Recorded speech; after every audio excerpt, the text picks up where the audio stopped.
Another day, another basketball stories na naman ang pagkikwentuhan natin. At ngayon nga yung balitang dalawang bagong player na makukuha ng Los Angeles Lakers. At ang balitang bagong trade na may sasagawa ng Golden State Warriors. Pagkatapos nga ng 2 araw na pahinga ng Los Angeles Lakers, ay kakalabanin na rin naman nga nila bukas ng umaga ang kupunan ng Sacramento Kings na isa sa pinakamahinang team ngayon sa Western Conference. Pero sa lamyangan ng ipinapakita nilang performance ng mga nagdaang araw ay hindi malabo na ma-upset pa sila dito. Kaya kailangan talaga ng Lakers na gumawa ng ilang mga adjustment sa kanilang game plan. At base nga sa ibinulgar na balita ng isang NBA insider, meron nga daw 2 klaseng pagbabago ang ginawa ni Coach JJ Redick sa team ng mga nagdaan nilang practice. At lahat nga ng mga ito ay nakatuon sa kanilang depensa.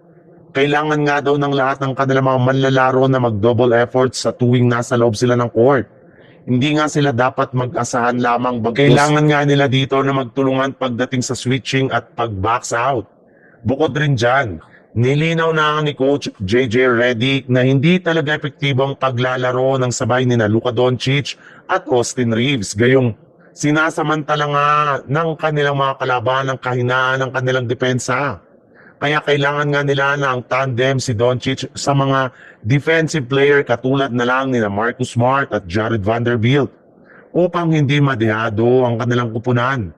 Ito na rin naman nga ang mismong dahilan bakit gusto nilang makakuha ng bagong player sa trade market.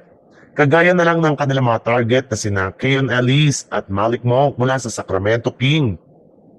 Sa ibang balita naman, kung meron man ngang isang team ngayon sa NBA na may napakataas na momentum, eto nga ay yung walang iba kundi ang Golden State Warriors. Matapos silang magkaroon ng impressive na performance sa kanilang huling mga laro, maaari nga nila itong gamitin para maipanalo pang muli ang kanilang mga susunod na laban at makaangat sa standing ng Western Conference. Pero sa kabila nga ng magandang nangyari ngayon sa Golden State Warriors, ay meron pa rin nga silang tinatago na problema katulad na lang ng ibinulgar ng isang NBA insider na tapos at sawang-sawa na nga daw ang kanilang team sa mga hindi magagandang ginagawa ni Draymond Green na nagkakaroon ng malaking epekto sa kanilang momentum. Sa madaling salita, mukhang payag na nga daw ang Warriors na ikonsidera na ang pag-trade kay Draymond Green bago ang trade deadline sa Pebrero. Kung noon nga, ay nakalista ito bilang untouchable sa trade market, ngayon nga ay tuluyan na itong naging isang available na pwedeng gamitin ng Golden State Warriors para makakuha sila ng bagong superstar ngayong season.